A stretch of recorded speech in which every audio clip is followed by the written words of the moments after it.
사랑의 아버지 하나님, 이제 주님께서 일하실 시간입니다. 저희는 겸손히 주님의 은혜를 소망합니다. 저의 마음을 열어주시고 저의 생각을 주관하여 주시옵소서. 주님께서 저희 마음 가운데 좌정하셔서 온전히 주님의 임재를 경험케 하시고 주시는 말씀으로 위로와 결심이 있게 하여 주시옵소서. 예수님의 이름으로 간절히 기원하옵나이다. 아멘.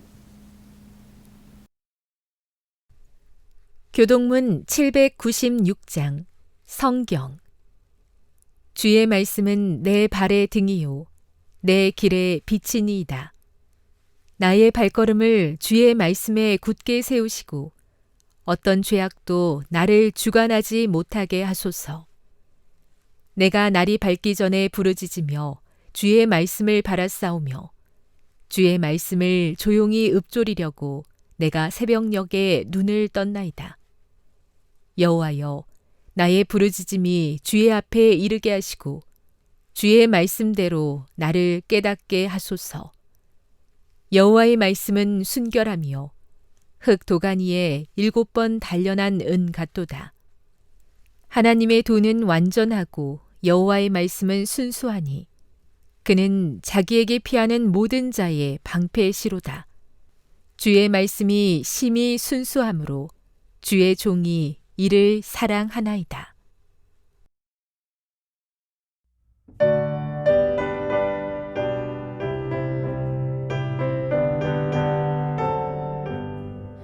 마님이 내게 있으면 그 입 닫아지고 내 구주 주시는 정에 네 찬송하겠네.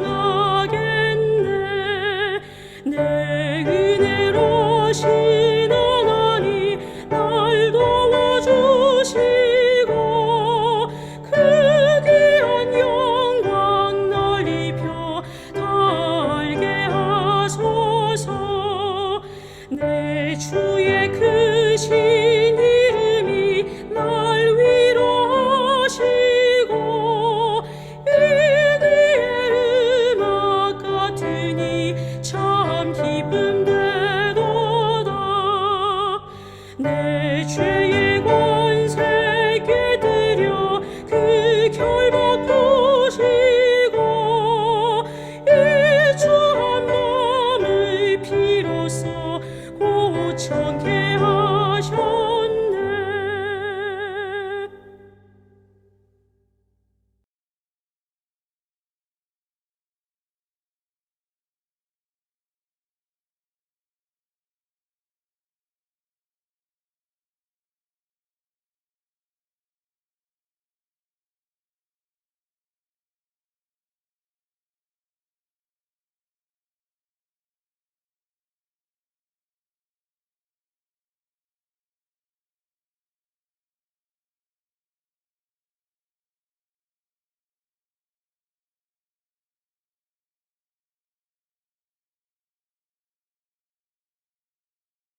주신 모든 것 주께 감사드리며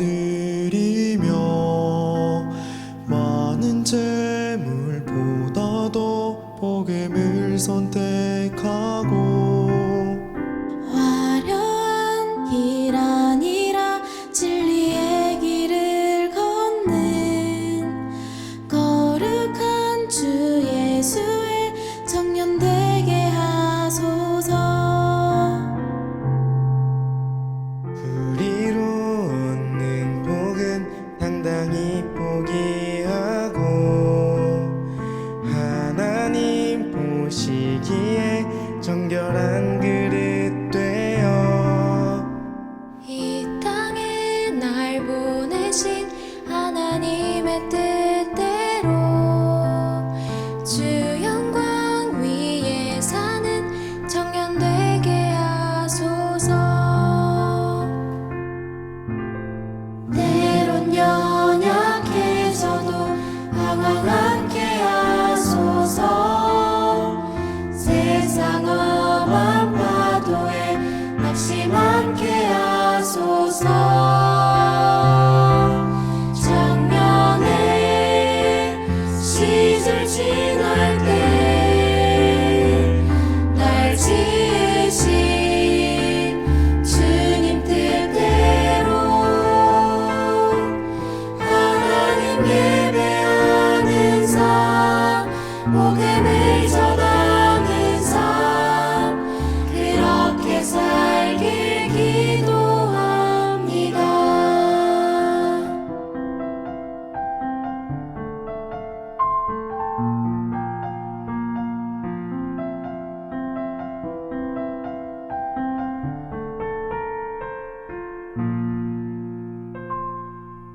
내 이름 내려놓고 예수의 이름 들고 어두운 세상 속에서 작은 생명빛 되어 전하보다 소중한 한 영혼 살리는 삶 예수님 닮아가는 청년 되게 하소서.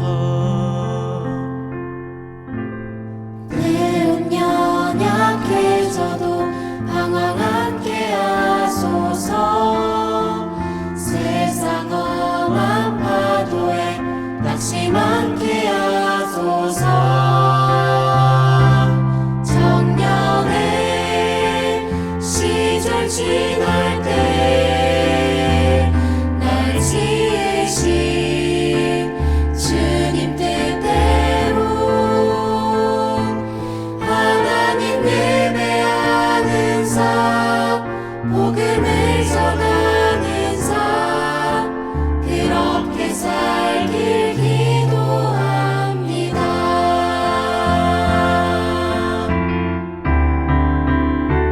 작년의 시절 지날 때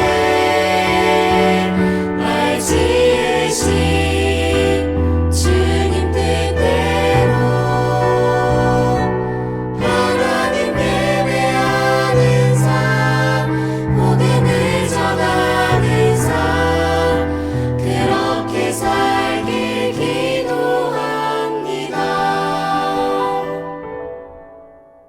그렇게 살길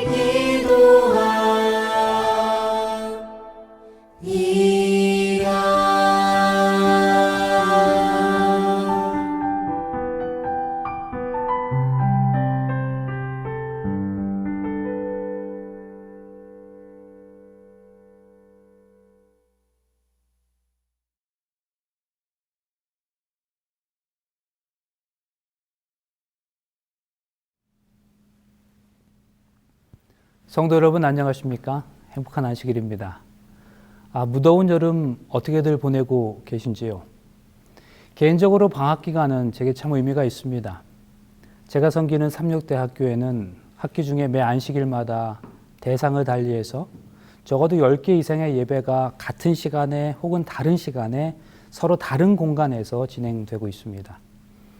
저는 화요일과 금요일 안식일 예배를 포함한 모든 예배를 신학생들과 더불어 드리기 때문에 학교 안에서도 작년 예배에 참석할 기회가 거의 없습니다. 그런데 적어도 제가 맡은 신학생 예배는 방학 기간에는 별도로 드리지 않기 때문에 방학 기간은 제가 다양한 지역교회 환경에서 보다 다양한 연령층의 성도님들과 예배를 함께 드릴 수 있는 그런 기회가 주어집니다. 그런 의미에서 방학 기간은 저에게 또 다른 설렘을 준다고 할 수 있는데요. 이번 방학 동안에도 다양한 환경에서 주님을 섬기시는 성도님들을 만나면서 많이 배우고 또 저 자신을 많이 돌아보는 그런 기회를 가졌습니다. 그리고 이제 다음 주면 다시 신학생들과 더불어 가을 학기 예배를 시작합니다. 역시 또 다른 설렘이 제게 있습니다. 하나님께서는 우리에게 허락된 다양한 환경과 상황 속에서 매 순간에 기대와 설렘으로 살아가기를 원하십니다. 그래서 오늘도 우리가 맞이하는 이 안식일이 특별한 기대와 설렘 속에서 평안한 안식일, 행복한 안식일, 그리고 축복의 안식일이 되시기를 주님의 이름으로 축원드립니다. 외국인들이 우리 한국어를 배우면서 참 어려워하는 부분이 있답니다. 사실 한국어 자체가 외국인들이 배우기에 쉽지 않은 언어라고 합니다. 누리끼리하다, 거무죽죽하다, 푸르스름하다. 사실 이런 표현들은 외국인들에게 있어서 표현과 이해 자체가 어려운 말들이죠. 그런데 이런 경우가 있다고 그래요. 한 외국인이 한국어 학교에서 만나다라는 말을 배웠습니다. 그리고 그날 그 반대말인 헤어지다라는 말도 배웠습니다. 만나다와 헤어지다. 그런데 이것이 실생활의 문장에서 사용되면 어떤 경우에는 같은 뜻이 되는 경우도 있습니다. 자, 보세요. 우리 이제 그만 만나자. 그리고 우리 이제 그만 헤어지자. 이 경우에는 만나자와 헤어지자는 정반대의 의미지만 문장으로서는 같은 뜻이 됩니다. 사실 우리 이제 만나자와 우리 이제 헤어지자는 정반대의 의미죠. 그러나 만나자와 헤어지자라는 말 앞에 있는 그 그만이라는 말이 이 두 표현을 같은 뜻으로 바꾸어 놓은 겁니다. 단어 하나가 그 의미를 정반대의 의미로 바꾸어 놓았습니다. 프리디 폰 리켈이라고 하는 사람이 한 유명한 말이 있습니다. 교회는 나무 껍질과 같다. 껍질에 죽은 것 같음이 그 안에 생명을 보호해 준다. 무슨 말씀인가 하면 껍질 그 자체는 생명이 아니죠. 그러나 그것 없이는 그 안의 것이 생명을 유지할 수 없다는 말씀입니다. 보잘것없이 보이는 것이라도 중요한 가치를 지니고 있는 것들이 우리 삶의 주변에는 언제든지 있다는 사실을 상기시켜주는 말입니다. 개인적으로 이 인사이트가 너무나 마음에 들어왔습니다. 오늘의 설교 제목이 바로 그런 의미입니다. 우리 삶에서 작지만 우리가 작은 것이라고 너무나 기본적인 것이라고 생각하여 우리도 모르는 사이에 제쳐놓은 것들 중에서 정작 중요한 것이 무엇인지 오늘 이 시간 말씀을 통하여 찾아보기를 원합니다. 일전에 제가 미국 미시간 앞에 앤드루스 한인교회에서 목회하던 때의 경험입니다. 당시 제가 섬기던 합회에서는 모든 목회자들에게 노트북을 지원해 주는 제도가 있었습니다. 사실 처음에는 이런 제도가 있는지도 몰랐는데요. 우연한 기회에 알게 되었고 정말 벼르고 별러서 약 한 3주 동안을 서치해서 정말 좋은 노트북 하나를 구입하게 됐습니다. 정말 마음에 들었어요. 너무 행복한 마음으로 이제 모든 데이터를 새 컴퓨터에 옮겨놓고 그때부터 그 새 컴퓨터로 모든 작업을 하게 되었습니다. 그리고 그때 마침 로마린다에서 약 2주간의 인텐시브 수업이 있어서 그 수업을 위해서도 필요한 과제를 하고 또 페이퍼도 작성해서는 앤드루스에서 로마린다로 날아갔습니다. 그런데 수업을 시작하고 이틀이 지나면서 갑자기 제 컴퓨터의 하드 드라이브에 모든 데이터가 다 날아가 버리고 말았습니다. 그야말로 세상이 노을해졌어요. 가깝게는 수업의 모든 과제가 문제였고 또 그 주말에 예정되어 있었던 로마린다 교회에서의 주말 부흥의 설교도 문제였습니다. 그리고 더 근본적으로는 지금까지 이 새 컴퓨터에서 작업했던 모든 것들이 다 날아간 것이었어요. 사실 처음에는 우습게 생각했습니다. 별로 심각하게 생각하지도 않았고요. 그저 그냥 어디 아는 사람에게 맡기면 되겠지 그렇게 생각했습니다. 그래서 앤드루스에 있는 소위 컴퓨터 도사라고 자타가 공인하는 한 청년에게 전화를 했습니다. 청년이 설명을 다 들어보더니 목사님, 그건 불가능합니다 라는 답변을 받았습니다. 그래도 희망을 놓지 않고 또 다른 컴퓨터 도사에게 전화를 했어요. 이분은 당시 여름방학을 맞이해서 가족들과 여행 중이셨는데 제가 그분에게 도움을 요청했어요. 그런데 이분이 제 설명을 모두 다 들으시고는 아무 말씀도 못하시고 그저 내 가슴이 아픕니다 라고만 대답하셨습니다. 그때서야 사태의 심각성을 파악하고 그 컴퓨터를 들고 가까운 전자매장으로 달려갔습니다. 미국에서는 그곳에서도 컴퓨터를 수리해 주기도 합니다. 그런데 제 컴퓨터의 상태를 확인하고는 자신들은 해결할 수 없다고 그랬어요. 또 수소문해서 문제가 생긴 그 하드 드라이브를 전문적으로 복구하는 업체를 찾아갔습니다. 거기서도 두 손을 다 들었습니다. 그러면서 하는 말이 이런 종류의 작업은 스페셜리스트나 할 수 있는 것이라고 했습니다. 그래서 인터넷을 검색해서 이러한 문제를 해결할 수 있는 보다 더 전문적인 컴퍼니로 연락을 해보니 정말 아무 문제 없이 해결할 수 있다는 거예요. 모든 데이터를 다 살리는 것을 보증한다고 그랬습니다. 그런데 그 비용은 작업을 해봐야 정확히 알겠지만 최대 2,500불까지 든다고 했어요.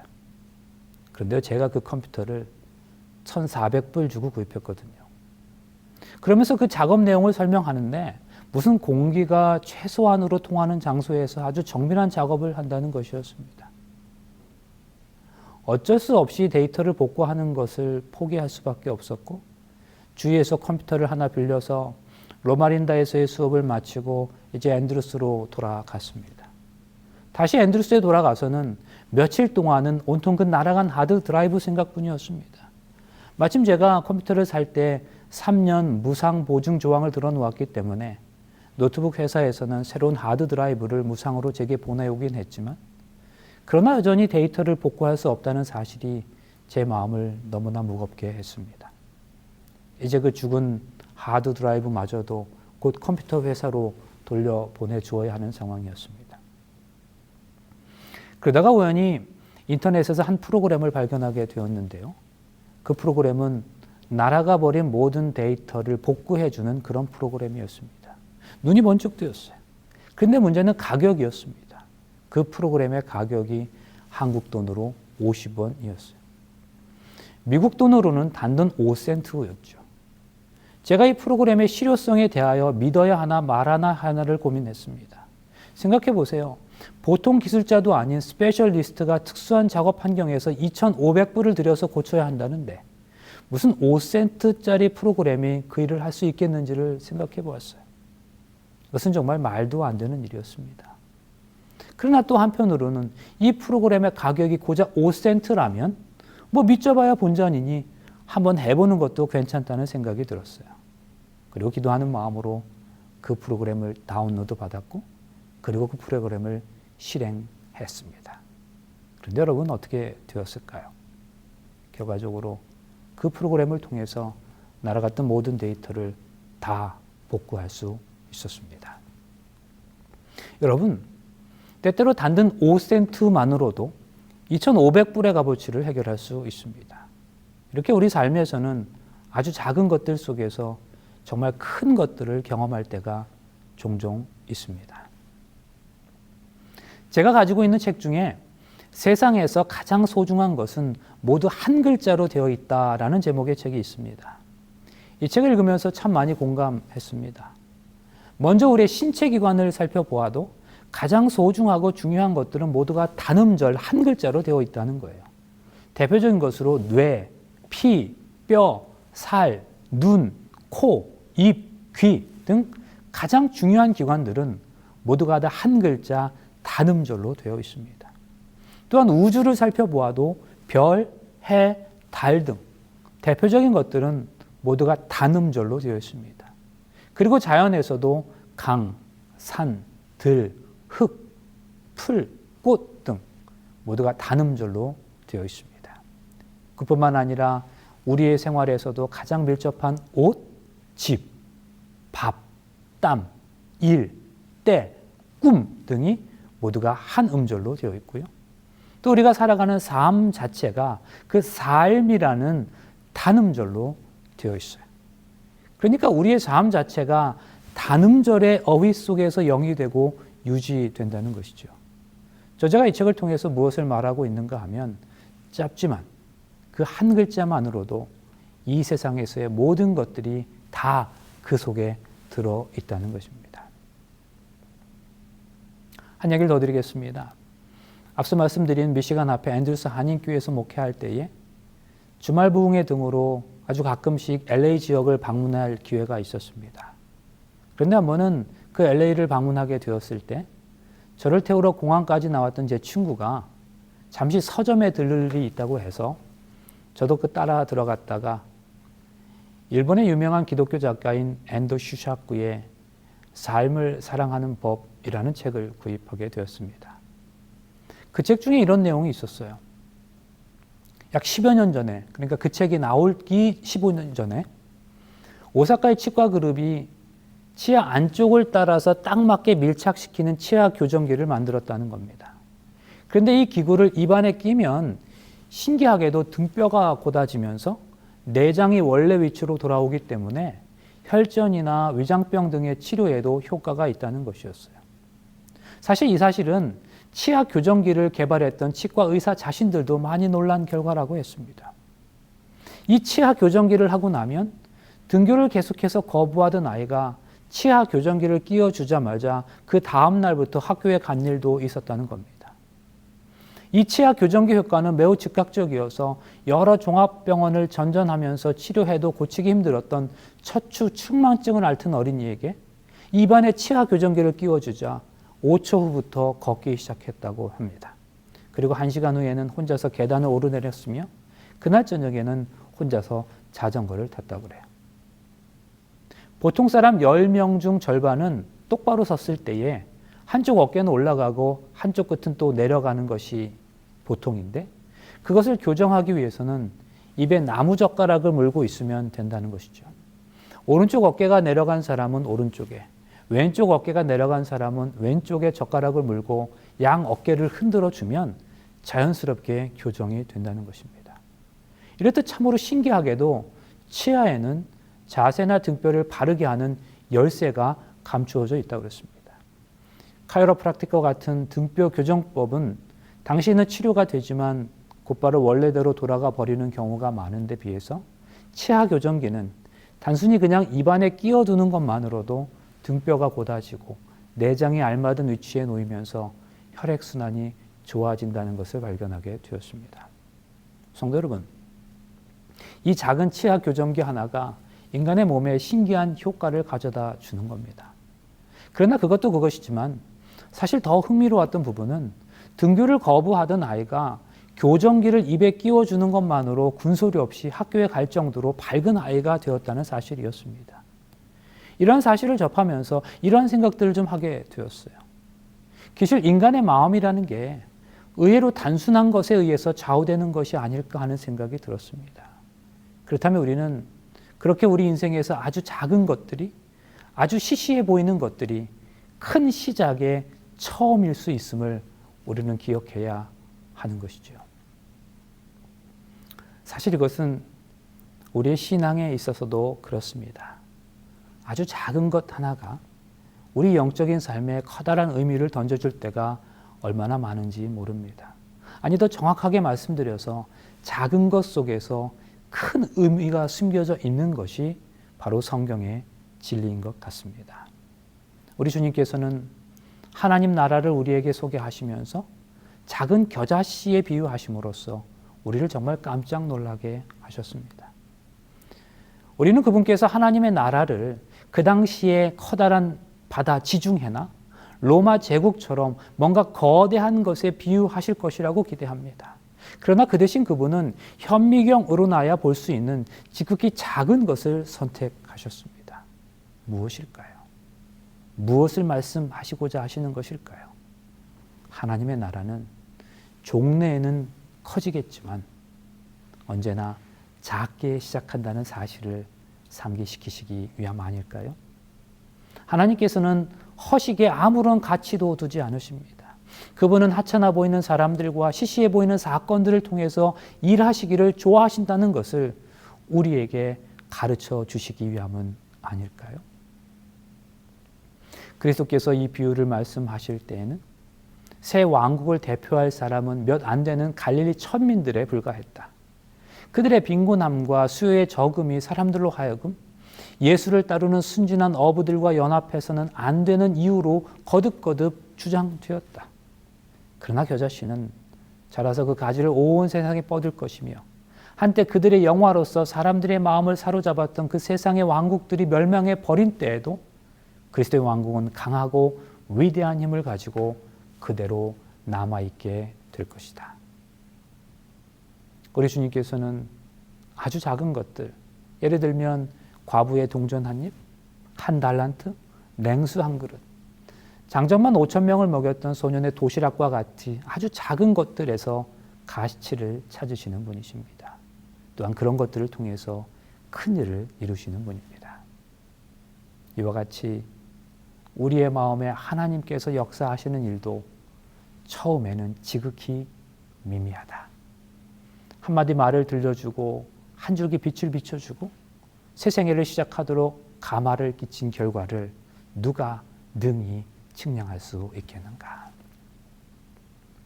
작은 것, 그것이 큰 일의 시작입니다. 이것이 성경이 우리에게 주는 진리입니다. 그렇다면 여러분, 작은 것이 그렇게 중요하다면 우리 삶의 작은 그것은 과연 무엇일까요? 그 중요한 작은 것이란 과연 무엇이 되어야 할까요? 오늘 우리가 또 함께 생각해 보아야 할 주제입니다. 성경절 보시겠습니다. 형제들아, 내가 너희를 위하여 이 일에 나와 아볼로를 들어서 본을 보였으니 이는 너희로 하여금 기록된 말씀 밖으로 넘어가지 말라 한 것을 우리에게서 배워서 서로 대적하여 교만한 마음을 가지지 말게 하려 함이라. 누가 너를 남달리 구별하였느냐? 내게 있는 것 중에 받지 아니한 것이 무엇이냐? 네가 받았은즉 어찌하여 받지 아니한 것 같이 자랑하느냐? 너희가 이미 배부르며 이미 풍성하며 우리 없이도 왕이 되었도다. 우리가 너희와 함께 왕 노릇하기 위하여 참으로 너희가 왕이 되기를 원하노라. 오늘의 본문은 고린도 교회에게 주시는 말씀이죠. 고린도 교회 성도들의 문제점은 그들이 아직 미성숙했음에도 불구하고 자기 자신이 다 된 존재라고 착각했다는 것입니다. 씨앗이 심기어지면 그것으로 끝이 아니라 줄기가 자라고 또한 그 위에는 열매 맺어야 그것이 식물의 정상적인 삶의 주기가 되는 것인데요. 그럼에도 불구하고 고린도 교회 교인들은 그저 눈앞에 보이는 것들만을 보고 다 이루었다 그렇게 생각했다는 거죠. 결과적으로 그들은 말씀을 무시하는 종들이 되었습니다. 사도 바울이 참으로 가슴 아프게 지적하는 부분이에요. 그래서 사도 바울이 고린도 교인들에게 이렇게 교훈했다는 겁니다. 너희로 하여금 기록된 말씀 밖으로 넘어가지 말라. 이 말씀의 의미가 뭘까요? 그들은 하나님의 말씀을 도외시하고 단순히 눈앞에 보이는 현상을 따라가는 행동을 보였다는 거예요. 사실 고린도 교회는 은사가 대단히 풍성한 교회였습니다. 병 고치는 은사, 방언의 은사, 예언의 은사 등 참으로 많은 은사를 가지고 있었던 교회였습니다. 또한 지식이 있는 사람들이 많아서 깨우침이 많은 교회이기도 했어요. 그런데 이렇게 은사가 풍부하고 여러 조건이 충족되어 있다 보니 이러한 강력함이 말씀보다는 체험을 강조하고 말씀보다는 은사를 강조하는 교회가 되었어요. 여러분, 사실 말씀을 통하여 이러한 현상이 일어나는 거죠. 말씀으로 기적이 있는 것이고 말씀으로 은사가 있는 것이고 말씀으로 깊은 체험을 할 수 있는 것이죠. 그런데 말씀 때문에 일어나는 이러한 현상들은 지극히 자연스러운 것이지만 고린도 교인들이 그 현상들에게만 만족하여 이제는 그 모든 현상의 기초가 되는 말씀을 더는 들으려 하지 않았다는 데에 문제가 있는 겁니다. 바울은 계속해서 고린도 교인들에게 권면합니다. 너희가 여기까지 온 게 말씀 때문에 온 거 아니야? 누가 너를 구별하였느냐? 내게 있는 것 중에 받지 아니한 것이 무엇이냐? 네가 받았은즉 어찌하여 받지 아니한 것 같이 자랑하느냐? 왜 말씀을 떠나서 엉뚱한 것을 자랑하느냐? 이런 말이에요. 그런데 더 큰 문제는 이들이 이런 엉뚱한 것들을 자랑하다가 말씀을 듣지 않으려는 교만한 마음을 가지게 되었다는 겁니다. 여러분, 기독교의 모든 메시지는 말씀에서 나오는데 그 말씀을 들으려 하지 않으면 어떠한 일이 일어나겠습니까? 이것이 교회 안에서 가장 큰 문제인 거죠. 그래서 사도 바울은 이 고린도 교회에 대하여 또 이렇게 한탄합니다. 너희가 이미 배부르며 이미 부유하며 우리 없이 왕노릇하였도다. 우리가 너희와 함께 왕노릇하기 위하여 참으로 너희의 왕노릇하기를 원하노라. 바울은 고린도 교인들을 향하여 너희는 말씀 없이 이미 배불렀다고 지탄합니다. 그들은 자신들이 다 안다고 생각했어요. 그들은 이미 다 배부르다고 생각했습니다. 그래서 그들은 말합니다. 우리를 더는 가르치려 하지 말라. 그들은 하나님의 말씀을 취사 선택하려고 했습니다. 성도 여러분, 이것이 이 시대의 정신과 얼마나 유사합니까? 자기 신념과 맞는 메시지가 증거되면 받아들이지만 그렇지 않을 때는 무시하고 또 엉터리라고 하고 틀렸다고 하면서 공격적인 태도를 보내는 거죠. 참으로 서글프지만 어쩔 수 없는, 부인할 수 없는 현실입니다. 그런데 이러한 현상들이 나타나는 이유가 있대요. 그것은 우리의 모든 삶을 판단하고 이끄는 것이 하나님의 말씀이어야 하는데, 그리고 그 밑에 이성과 경험이 있어야 하는 것인데 오히려 이성과 경험이 그 자리에 말씀을 대체하고 있다는 거예요. 이성과 경험이 말씀 위에 서서 모든 것을 판단하는 것입니다. 그래서 사도 바울은 너희들이 가지고 있는 이성으로 배불렀구나, 체험으로 배불렀구나 하고 말하는 거예요. 그런데 성도 여러분, 이것은 비단 고린도 교회만의 특징이 아니라 오늘을 살아가는 우리 시대에도 여전히 빈번하게 나타나고 있는 특징들입니다. 그러면 여러분, 왜 이런 현상이 나타나는 걸까요? 사실 이러한 이성의 경험은 매우 강력합니다. 눈에 바로 보이는 거죠. 센세이션을 불러일으키는 체험, 압도적인 지식을 앞세워서 일하는 것, 어떤 프로그램, 이러한 것들이 조용히 말씀만 붙들고 그 말씀에 순종하는 것보다 훨씬 더 많이 드러나고 훨씬 더 강력한 것처럼 보이기 때문입니다. 이러한 이유로 우리는 이성주의, 체험주의에 빠지기가 너무 쉬운 거예요. 그래서 우리가 무슨 간증 집회를 한다고 하면, 또 누가 무슨 일을 경험했다고 하면, 누가 어떤 사실을 조금 안다고 하면 그런 것으로 우르르 달려가는 겁니다. 그러나 성도 여러분, 언제나 하나님이 일하시는 방법은 말씀이었습니다. 그러한 경험과 체험과 이성이 아니라 말씀을 통해서 우리 하나님은 일하셨어요. 성경은 말합니다. 분명히 말해요. 그러므로 믿음은 들음에서 나며 들음은 그리스도의 말씀으로 말미암았느니라. 말씀이 출발이에요. 말씀이 시작입니다. 그러면 성도 여러분, 우리가 말씀을 의지한다, 우리 삶에서 말씀이 일하게 한다, 이 말이 구체적으로 무슨 뜻일까요? 제일 먼저 말씀이 일하는 장소는 어디입니까? 우리 인격이에요. 하나님의 말씀은 우리 인격에서 일하시는 겁니다. 우리 인격이 변화의 열마로 드러나게 되는 거죠. 그런 의미에서 하나님은 우리의 인격을 통하여 간접적으로 일하시는 겁니다. 많은 사람들은 은사주의, 체험주의로 강력하게 직접적으로 일하기를 원해요. 그러나 하나님의 말씀은 인격의 변화를 통해서 조용하게 역사하신다는 거죠. 그럼 여러분, 인격으로 일한다는 건 뭘까요? 인격은 작은 터치를 통해서 일합니다. 성도 여러분, 이것은 매우 중요해요. 작은 터치가 딱딱한 껍질을 깨는 능력이 있습니다. 그 작은 터치가 사람들을 변화시키는 겁니다. 예수님은 당신의 제자들을 인격적으로 변화시키셨어요. 우리 주님께서는 당신의 제자들을 향하여 특강 1, 2, 3 뭐 이렇게 정해놓고, 특강 1은 귀신 쫓는 노하우, 특강 2는 단숨에 부흥시키는 법, 특강 3은 병 고치는 법, 이런 것들을 가르치시지 않으셨습니다. 우리 주님은 3년 동안 제자들을 훈련시키는 과정 한번 살펴보세요. 그야말로 작은 터치들이었습니다. 조용히 기도하시는 모습, 사람들이 왕사무리 할 때 될 수 있는 권력 앞에서 가만히 피하시는 모습,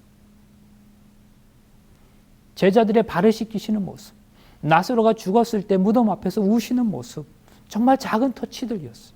그리고 제자들은 부활 이후에 예수님의 그 작은 터치들의 의미를 깨달았습니다. 아, 이것이 바로 예수님 사역의 본질이었구나. 댈러스 신학대학교에서 60년 이상 교수로 재직하였으며 사람을 세우는 사람 등의 책으로 기독교 교육에 있어서 전 세계적으로 유명한 하워드 핸드릭스의 이야기입니다. 그의 또 다른 책 삶을 변화시키는 가르침의 앞부분에는 자신의 멘토에 대한 내용이 등장하고 있습니다. 바로 월트라고 하는 스승에 대한 이야기인데요. 어느 날 그 월트는 초등학교밖에 졸업하지 못했지만 어린이 교사를 하고자 하는 마음이 생겼답니다. 그래서 제게 아이들을 가르칠 수 있는 그런 기회를 주십시오. 제가 아이들의 가르침에 대한 뜨거움이 있습니다 하고 교회에 요청했습니다. 그러자 주일학교 부장선생님, 그러니까 어린이 그 학교 부장선생님이 이 월트가 학력이 너무 모자람을 알고는 매우 난처해하다가 이렇게 제안을 했다 그래요. 제가 선생님을 임명할 수는 있는데 학생을 맡길 수는 없습니다. 그러니까 아이들을 직접 데려다가 가르치십시오. 사실 D.L. 무디도 그런 경우입니다. 그는 교사로는 임명이 되었지만 학생들을 배정받지 못했어요. 이것이 무엇이냐 하면 학생들은 직접 알아서 만들어야 한다는 거죠. 이 월트 선생님도 학생은 없고 선생님은 있는 일명 무디반 선생님이 되었습니다. 그래서 길거리에서 아이들을 모으기 시작했는데 13명의 아이들이 모였습니다. 그러니까 여러분, 아무도 없어도 13명은 모을 수 있다는 거죠. 그런데 13명 중 9명이 결손 가정의 자녀들이었대요. 결론적으로 말하자면 그중 한 명은 자신인 하워드 핸드릭스였고 13명 중 11명이 목회자가 되었습니다. 이유가 무엇인지 살펴보았습니다. 그 13명의 제자들이 공통적으로 말했던 것은 나는 월트 선생님의 작은 터치를 잊을 수 없습니다 라는 고백이었다는 거예요. 그 선생님의 사랑과 그 선생님의 복음의 메시지가 우리를 변화시켰습니다. 이것이 그들의 공통적인 대답이었습니다. 이후에 이 선생님은 30년 동안 교회에서 어린이 교사를 하면서 기독교 출판사 대표, 페더럴 뱅크 사장, 중국 선교 이사장 등 여러 내노라 하는 인물들을 배출하게 되었어요. 여러분이 월트 선생님의 위대함은 압도적인 물량 공세가 아니었어요. 그의 심령에 자리 잡은 말씀이 그의 인격을 변화시키게 되었고 영혼을 사랑하는 마음으로 작은 기도, 작은 복음 증거, 작은 사랑의 외침들이 교사로서 제자들의 심령을 뒤집어 놓았던 것입니다. 하나님의 말씀이 점점 왕성하여 예루살렘에 있는 제자의 수가 더 심히 많아지고 허다한 제사장의 무리도 이 도에 복종하니라. 사랑하는 성도 여러분, 여기에 해답이 있습니다. 초대교회의 부흥의 원인이 무엇이었습니까? 그들이 무슨 특별한 부흥운동을 했습니까? 아니에요. 성경을 제대로 보세요. 성경은 말합니다. 하나님의 말씀이 점점 왕성하여 그리고 그 결과로 부흥이 일어났다는 거죠. 부흥을 위하여 기도만 한 것이 아니라 말씀의 작은 터치로 인하여 사람들의 인격을 변화시켜서 부흥이 되었다는 겁니다. 변화된 인격이 부흥의 물결을 만들어냈다는 사실입니다. 둑을 무너뜨리는 방법을 아십니까? 물이 조금씩 쌓여 넘쳐나면 둑은 무너집니다. 충만의 원리예요. 작은 씨앗 하나가 뿌리를 내리면 바위를 깨뜨립니다. 생명의 원리죠. 충만의 원리, 생명의 원리가 세상을 변화시키는 겁니다. 말씀 속에 충만함이 있습니다. 말씀 속에 생명이 있습니다. 사랑하는 성도 여러분, 우리는 큰 것에 눈에 보이는 것들에 관심을 많이 가질 수 있어요. 그러나 이 세상에서 이제 우리는 작은 것에, 아주 기본적인 것에 더 많은 관심을 가져야 합니다. 우리 영적인 삶의 아주 작은 부분, 첫 시작, 지극히 근본적인 것, 그것은 말씀입니다. 말씀 외에는 우리의 썩은 인격이 변화되지 않습니다. 말씀을 통해 변화된 인격만이 겨자씨가 되고 작은 누룩이 될 수 있습니다. 이혜인 수녀가 좋아하는 시인데요. 엘리자베스 노벨이라고 하는 분이 어린이를 위해서 쓴 동시 하나를 좀 소개해 드립니다. 제목은 A Little, 조금입니다. 설탕을 조금 가지고도 음식 맛이 달게 된다네. 비누를 조금 가지고도 내 몸이 깨끗하게 된다네. 햇빛을 조금 가지고도 새싹이 자라나게 된다네. 조금 남은 몽땅 연필로 나는 책 한 권을 쓸 수가 있다네. 조금 남은 양초 하늘하늘 춤추는 불꽃, 아무리 작아도 이 불빛은 소중하다네. 사랑하는 성도 여러분, 그 조금은 바로 말씀입니다. 우리 삶의 작은 터치는 바로 말씀입니다. 작은 것이 아니에요. 그 속에 전체가 있고 전부가 있습니다.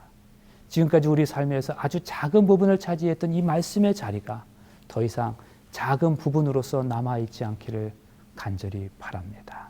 껍질은 생명은 아니지만 그것이 없으면 죽습니다. 지금까지 말씀을 그저 껍질 정도로만 생각했다면 성도 여러분 기억하십시오. 그 껍질이 없으면 생명은 없습니다. 그리고 우리 삶의 다른 어떤 것, 그것이 우리 삶의 중심을 이루고 있었다면 또한 기억하세요. 말씀의 껍질이 없으면 지금 누리고 있는 그것 또한 없는 겁니다. 죽은 겁니다. 다시 우리는 우리 삶의 본질로 돌아가야 합니다.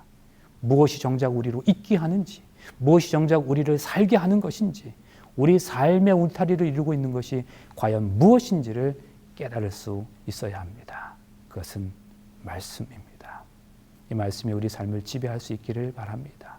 그래서 이 말씀이 우리의 삶 전체를 둘러싸서 진정한 생명의 삶을 살아가는 귀한 삶, 복된 삶의 주인공이 우리 모두가 되시기를 간절히 바라면서 말씀을 마치겠습니다. 이제 잠깐 기도하시겠습니다. 사랑의 아버지 하나님, 이 말씀이 우리를 행복하게 합니다. 이 말씀이 우리를 기쁘게 합니다. 어느새 말씀이 우리 삶의 큰 자리를 차지하지 못했던 적도 우리 삶에도 있었음을 고백합니다.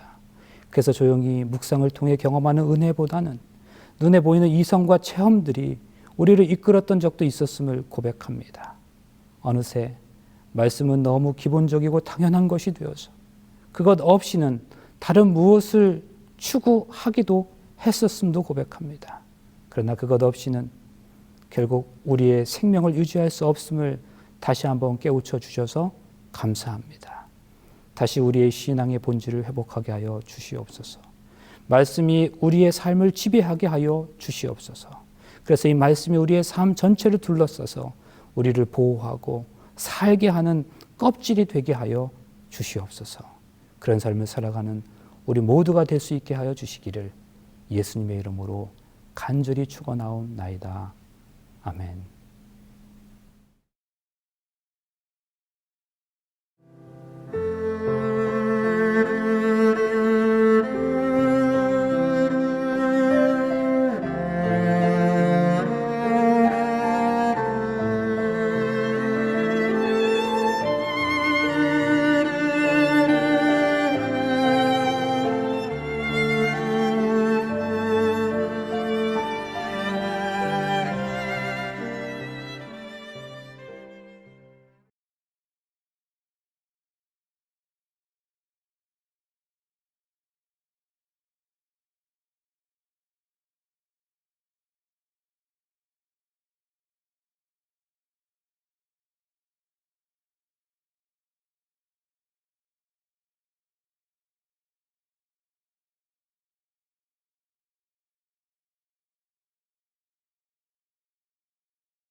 내 생명 되도다.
이제는 주 예수 그리스도의 은혜와 하나님의 사랑과 성령의 교통하심이 주의 말씀에 기쁨으로 아멘하여 삶으로 실천하기를 결심한 주의 모든 성도들과 영원토록 함께 있을지어다. 아멘.